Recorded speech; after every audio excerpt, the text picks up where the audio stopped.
Esta actividad se enmarca dentro del proyecto de investigación que se desarrolla en el Instituto de Investigaciones Jurídicas y que se denomina el Naturalismo en Costa Rica.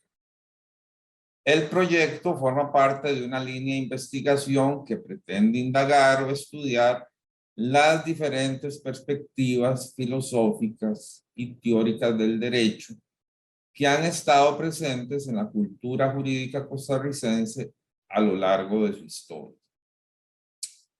La exposición va a estar dividida en tres partes. Una primera en que hablaremos de manera general de qué plantea el naturalismo y de los tipos en los que usualmente se clasifica esta perspectiva teórico-filosófica del derecho. En una segunda parte conversaremos del tipo de naturalismo imperante en el siglo XX en Costa Rica. Y en una tercera parte haremos una breve síntesis de la exposición. Dicho lo anterior, vamos a proceder con un primer segmento en el que trataremos de conversar sobre qué plantea el naturalismo. Es una idea común, ¿verdad?, a todos los naturalismos, la creencia de que existen algunos principios universalmente válidos que gobiernan la vida de los seres humanos. Estos principios, bajo esa perspectiva, son descubiertos por las personas porque casualmente no son creación de nosotros los seres humanos. Son obligatorios estos principios, según las tesis naturalistas, para todas las personas, porque vienen dados por algo que está más allá del individuo. La validez de estas leyes naturales y de las obligaciones que de ellas derivan no apuntan a nada que sea susceptible de ser empíricamente observado. El derecho natural busca el absoluto, lo eterno. Es decir, el derecho es algo más que una obra humana y librará a las personas, en este caso puede ser al legislador o al juez, de las penurias de una decisión. Es decir, libra a los operadores jurídicos de responsabilizarse de ciertas decisiones con base en la apelación a los principios del derecho natural. En consecuencia, las teorías naturalistas en general dan al ser humano la ilusión de que la norma de justicia escogida, o sea, la decisión que uno adopta, procede de Dios, de la naturaleza o de la razón. Por eso, en este sentido, tradicionalmente se ha establecido los siguientes tipos de naturalismo, a saber, un naturalismo que se ha denominado teológico o escolástico, un naturalismo basado en la naturaleza de las cosas y un naturalismo racionalista. Estos tipos de naturalismo, tal y como hemos indicado, tienen como idea fuerza, como hilo conductor, la idea de la superioridad del derecho natural sobre el derecho positivo. Ahora bien, estos tipos de naturalismo que hemos denominado escolástico, que hemos denominado racionalista y que hemos denominado y un naturalismo basado en la naturaleza de las cosas, plantean o tienen diferencias entre sí. El naturalismo escolástico plantea que el derecho natural se origina en la divinidad, es decir, en aquella parte del orden eterno que puede ser revelada a los seres humanos. Es una especie de conjunto de los primeros principios éticos sustentados en la idea de la revelación divina a nosotros, los seres humanos. Por su parte, el naturalismo sustentado en la naturaleza de las cosas plantea que la realidad tiene una serie de leyes naturales que deben ser seguidas por parte de los seres humanos. Es decir, esas leyes naturales que no son creación de nosotros las personas,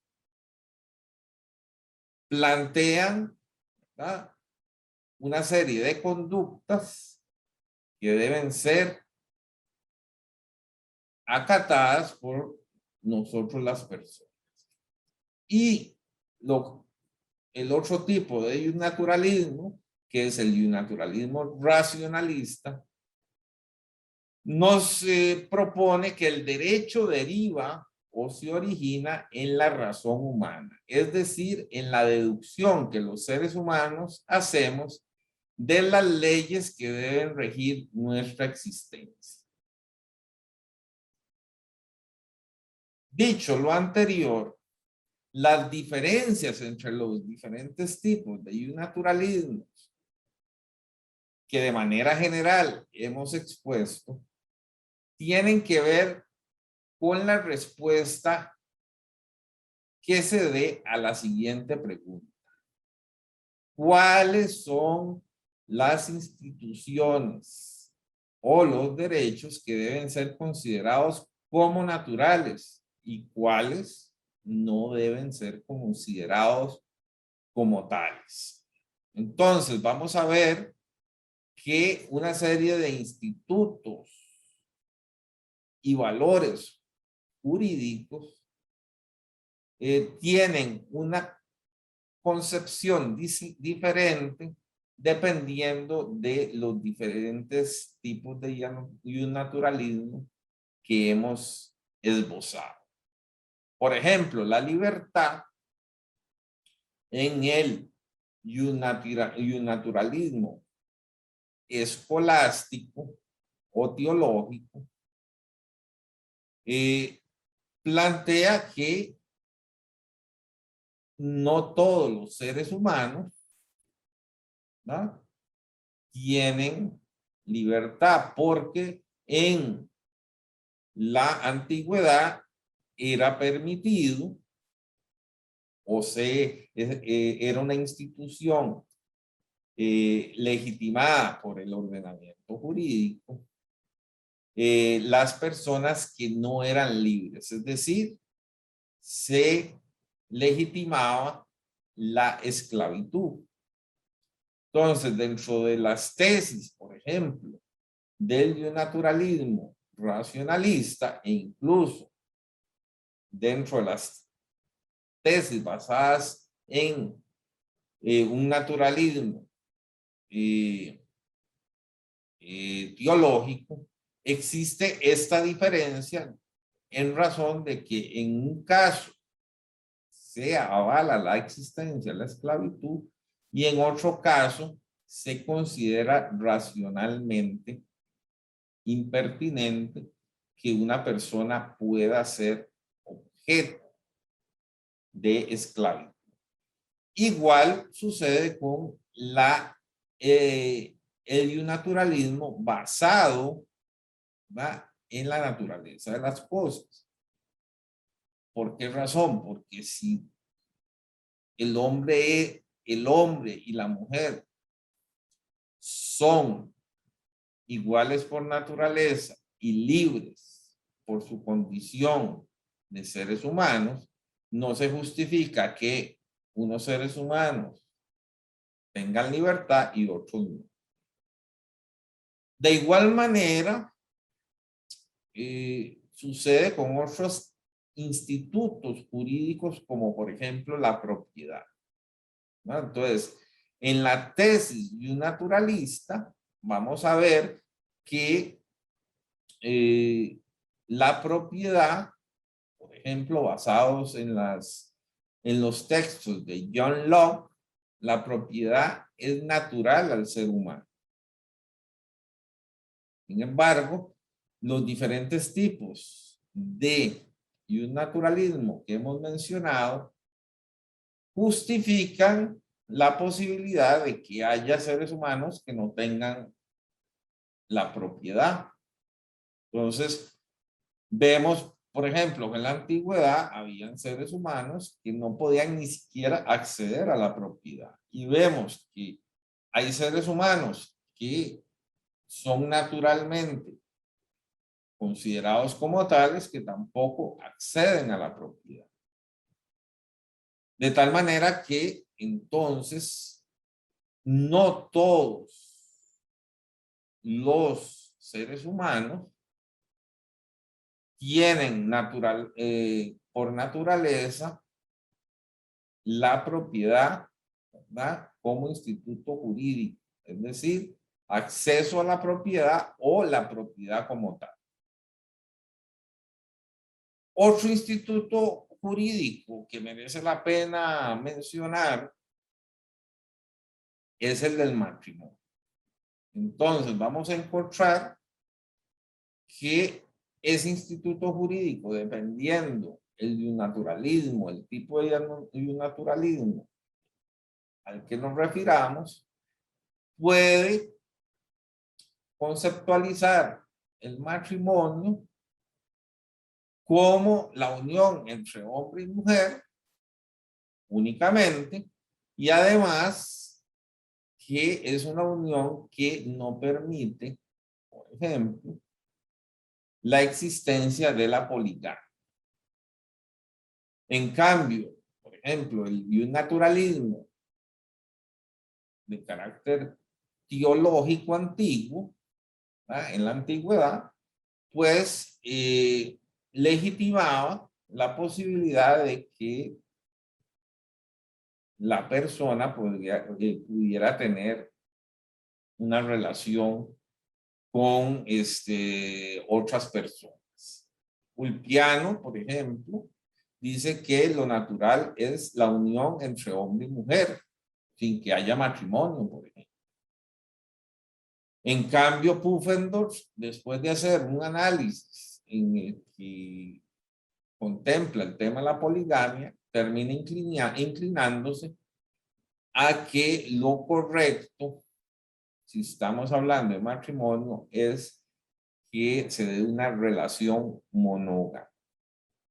Entonces, vean cómo los tipos de naturalismo varían dependiendo de cómo contestemos a esa pregunta en relación a qué se considera natural y qué no se considera natural.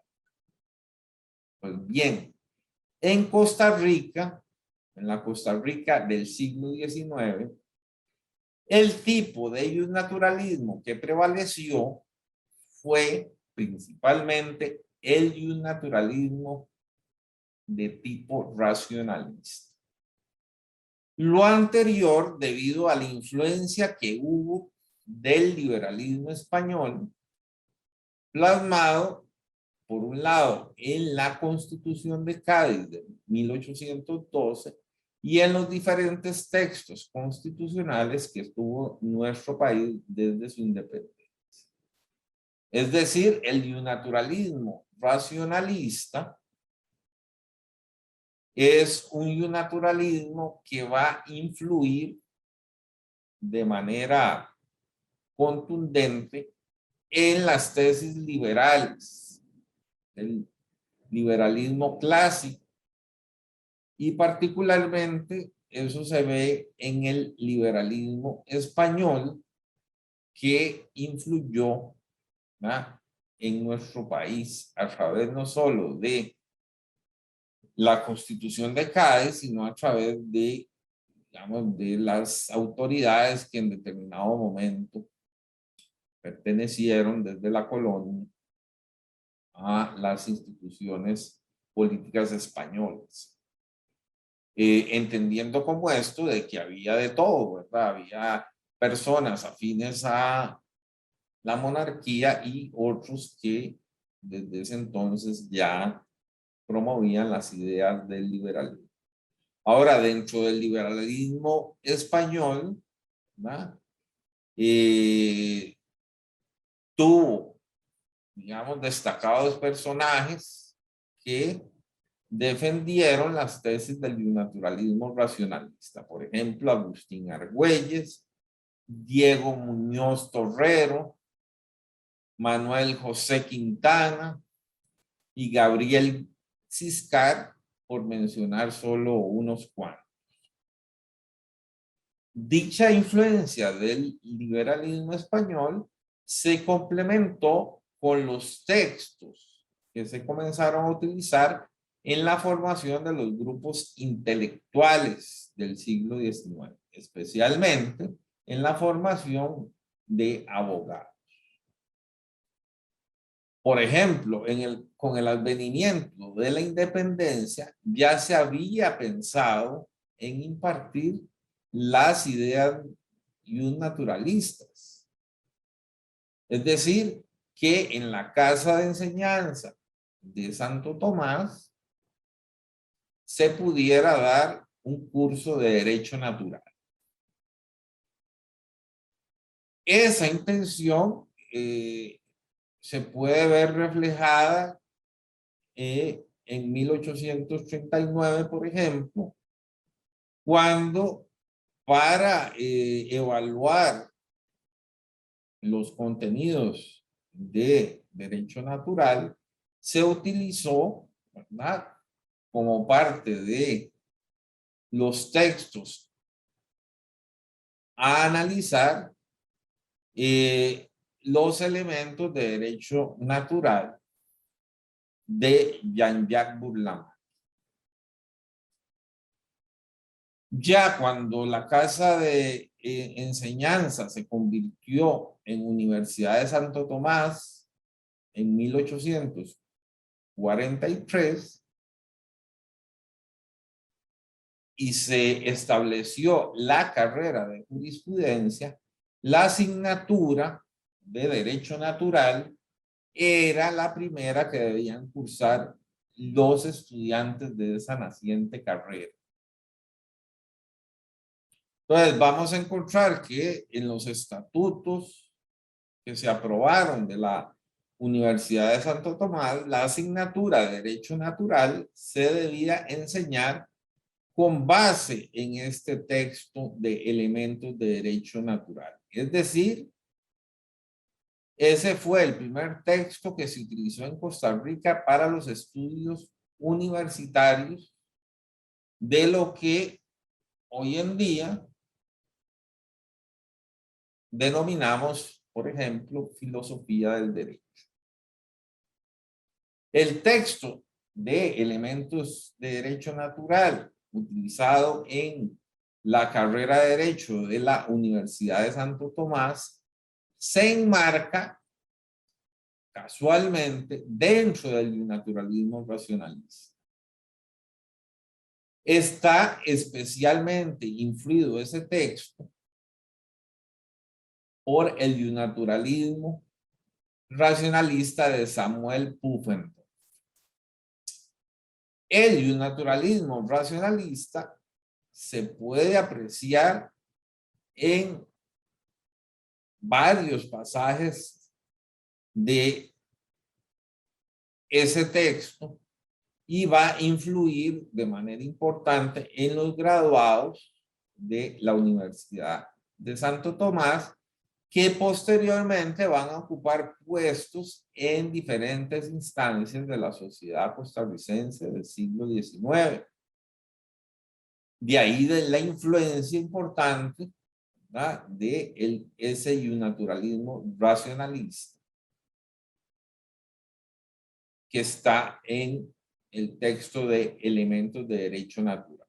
Por ejemplo, el capítulo primero de ese texto, que se denomina primera ley de la sociabilidad, de la igualdad natural o de la obligación en que están todos los hombres de considerarse como naturalmente iguales, plantea que entre los diferentes estados del hombre, el de la sociedad es uno de los más considerables, que tiene más extensión y es principalmente el objeto del derecho natural.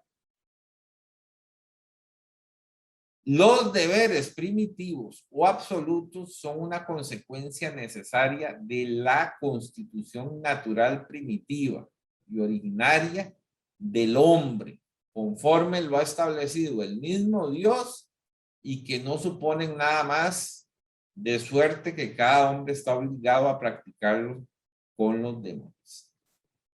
Entonces, vean ustedes cómo se plantea la igualdad entre los seres humanos. Son naturalmente iguales.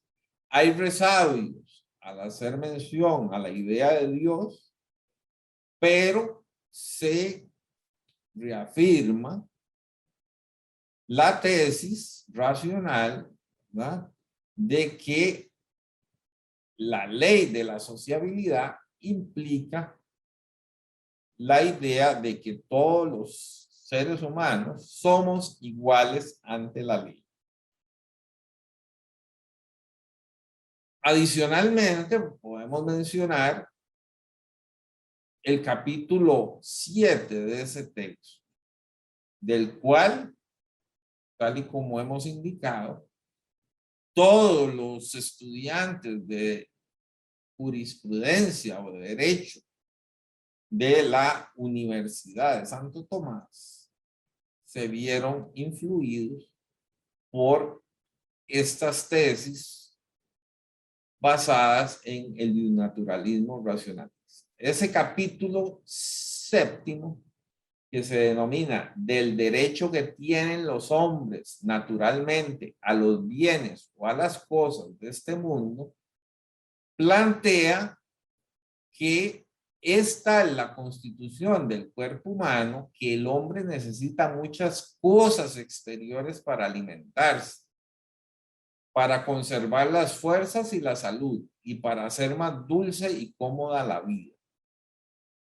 Atención, dice, de esto se puede inferir con seguridad que el hombre tiene un derecho natural a servirse de las cosas que necesita para su conservación y para un placer y recreo racionales, y que le ofrece por todas partes la naturaleza. Y en efecto, no hay cosa que sea más conforme a la recta razón y a la intención del Creador, porque si Dios nos ha dado la vida, podemos dudar que no haya concedido el uso de todas las cosas sin las cuales no podemos conservar aquel presente de su liberalidad infinita. Es decir, aquí se está planteando que todos los seres humanos, de manera natural, tenemos derecho a los bienes o a las cosas de este mundo. Es decir, podemos acceder a esos bienes. Y eso se complementa, ¿verdad?, con lo establecido en el capítulo 8 en relación con el origen y naturaleza de la propiedad. Es decir, desde el punto de vista del naturalismo racionalista, todos los seres humanos podemos acceder a las cosas, ¿verdad?, tal y como hemos indicado.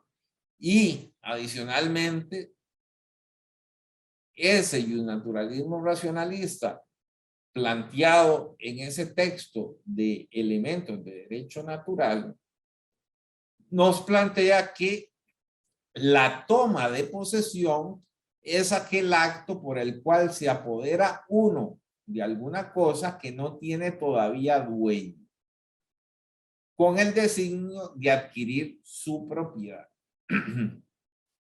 Para comprender cómo la toma de posesión ha podido producir la propiedad, es preciso advertir primero que habiendo destinado Dios los bienes de la tierra a las necesidades y a las comodidades de los hombres, todos estos, en virtud de aquella disposición del Creador, tienen naturalmente derecho de servirse de estos bienes, de modo que juzguen a propósito, siguiendo las reglas de la prudencia y de la sociabilidad.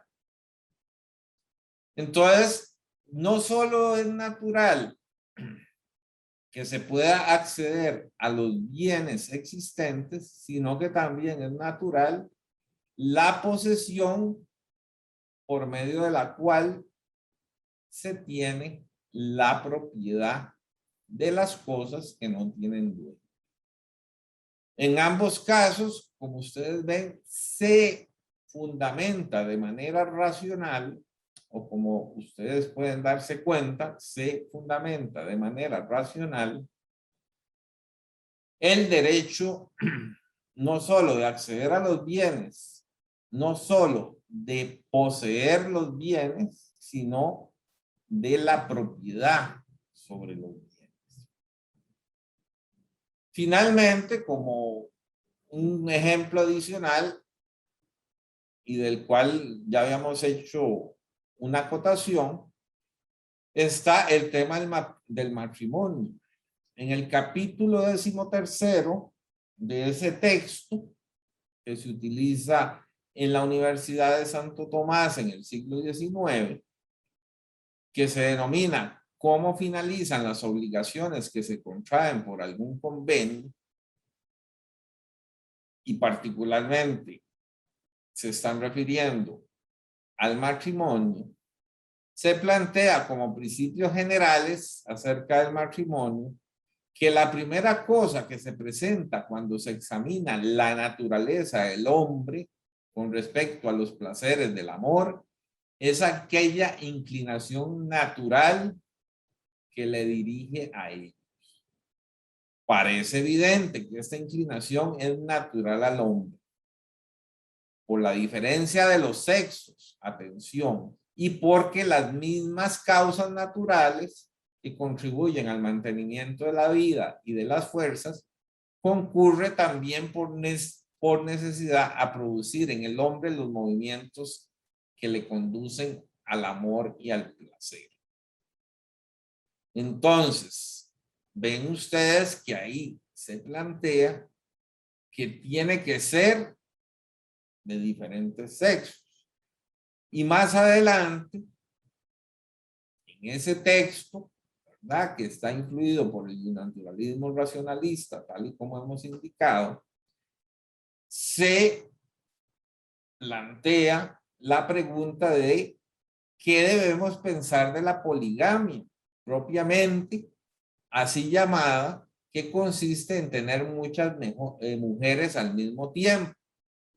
Y entonces se hace una pregunta adicional. ¿Es absolutamente contraria al derecho natural? Recuerdan que habíamos mencionado que Pufendorf había hecho un estudio en relación con este tema. Y este texto de elementos de derecho natural está muy influido por las tesis del naturalismo racionalista de Pufendorf. Entonces, a esas preguntas se responde que esta especie de poligamia no tiene todos los inconvenientes de la primera y que no aparece, hablando en rigor, absolutamente mala por su naturaleza, ni que podamos probar que sea enteramente contraria al derecho natural. Pero añade, sin embargo, que todo bien considerado, la monogamia es sin contradicción la especie mejor de matrimonio, la más perfecta y la que más conviene al marido, a la mujer, a los hijos y a la familia y a la sociedad. Entonces vean ustedes cómo se refleja aquí la influencia de Pufendorf y del naturalismo racionalista al optar por un instituto matrimonial sustentado en la monogamia. Finalmente, y como para terminar de redondear, digamos, los ejemplos, podemos ver el capítulo 14, que habla de la familia, del poder paternal y de los deberes recíprocos de los miembros de la familia. Ahí se plantea que la ley natural ordena al papá y a la mamá que cuiden de sus hijos, los alimenten y les den una educación conveniente. Y quiere al mismo tiempo que estos reconozcan a sus superiores y que se conformen con respeto a su voluntad. Esta autoridad es la más antigua y más sagrada que se halla entre los hombres. Entonces vean ustedes cómo se legitima, atención, no solo que la familia debe darse dentro del contexto matrimonial y que debe ser monógamo, debe estar sustentada en la monogamia, sino que adicionalmente se plantea el deber de obediencia en el sentido más tradicional y más jerárquico por un lado, al papá y a la mamá, pero particularmente al papá, y de las obligaciones también que tiene el papá y la mamá, entendiendo que la familia, como se suele decir, es la célula fundamental, digamos, de la sociedad. Esta influencia que va a tener este texto y en los estudiantes que se forman en la Universidad de Santo Tomás, va a ser complementado también con ciertas situaciones que también se dan en ese siglo XIX, ya que, por ejemplo, en el año 1857 se publicaron una serie de artículos sobre el Código Civil chileno, el cual había sido promulgado en 1856. ¿Por qué viene a cuento lo del Código Civil chileno? Porque en ese momento, ese código influyó en lo que iba a ser la legislación de carácter civil de Costa Rica. Y el Código Civil chileno iba a estar influido, iba a estar influenciado por una serie de jurisconsultos y autores franceses muy reconocidos, ¿verdad? Como Jean Domat, como Robert Potier, como André Dupin, que en general se matriculaban dentro de las tesis, ¿verdad?, del naturalismo racionalista, pero matizado, ¿verdad?, con lo que iba a ser todos los planteamientos de lo que fue el código napoleónico en su momento en Francia. ¿Por qué es importante esto? Porque, como han visto, hemos hablado del matrimonio, hemos hablado de la familia, hemos hablado de la propiedad. Y entonces esa influencia se iba de alguna forma a reflejar, ¿va?, en las normativas que se iban dando, ¿va?, en nuestro país en el siglo XIX. Y entonces, por ejemplo, en materia de familia, pues obviamente la legislación iba a hacer eco de este tipo de planteamientos que hemos mencionado ya a nivel normativo y probablemente también a nivel de lo que es la práctica jurídica. Domart, por ejemplo, fue el responsable del movimiento racionalista en Francia. ¿Ah? Potier se preocupó por insertar el derecho dentro de unos esquemas racionalistas y eso le permitió publicar, por ejemplo, el Pandectas de Justiniano, ¿verdad? En el cual, pues, este autor, de alguna forma, ¿verdad? Se nutrió y posteriormente lo plasmó en la sociedad francesa. Es importante también hacer mención, ¿verdad? Que esto que hemos indicado y que ha sido la influencia que ha tenido el naturalismo racionalista a través, digamos, de la formación de juristas en la Universidad de Santo Tomás, pues va a verse reflejado en la obra que algunos autores realizaron en Costa Rica, particularmente en el área del derecho.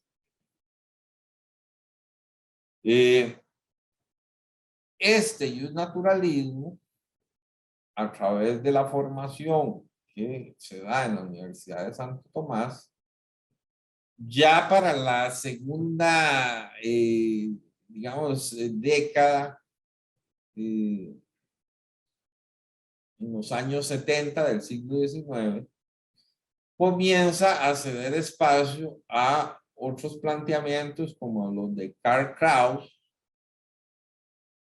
y en 1887 también se introducen otros autores como Emmanuel Kant y su idealismo, ¿verdad? Kantiano, para finalmente, alrededor de 1888, ya, digamos, no solo se decide cerrar la Universidad de Santo Tomás y con ello la asignatura de Derecho Natural, sino que para ese momento ya había profesores que estaban difundiendo el pensamiento de corte positivista, como el profesor José Astú Aguilar, y en consecuencia se da una coyuntura en la que, podríamos decir, esa influencia y el naturalismo racionalista pues viene a menos alrededor, por poner un dato, ¿verdad? Una noción, una referencia temporal, alrededor de 1888. Se da, digamos, esa situación donde el naturalismo de tipo racionalista, pues, por decirlo así, viene un poco a menos. Como ustedes pueden ver y como tercera parte de esta intervención, podemos sintetizar lo que hemos dicho en el sentido de que una aproximación a la cultura jurídica del siglo XIX nos permite observar que por lo menos hasta 1880 hubo una influencia del naturalismo de tipo racionalista. Que dicha influencia se manifestó de alguna manera en el ordenamiento jurídico, tanto a nivel constitucional como a nivel legal, y que también su influencia se evidenció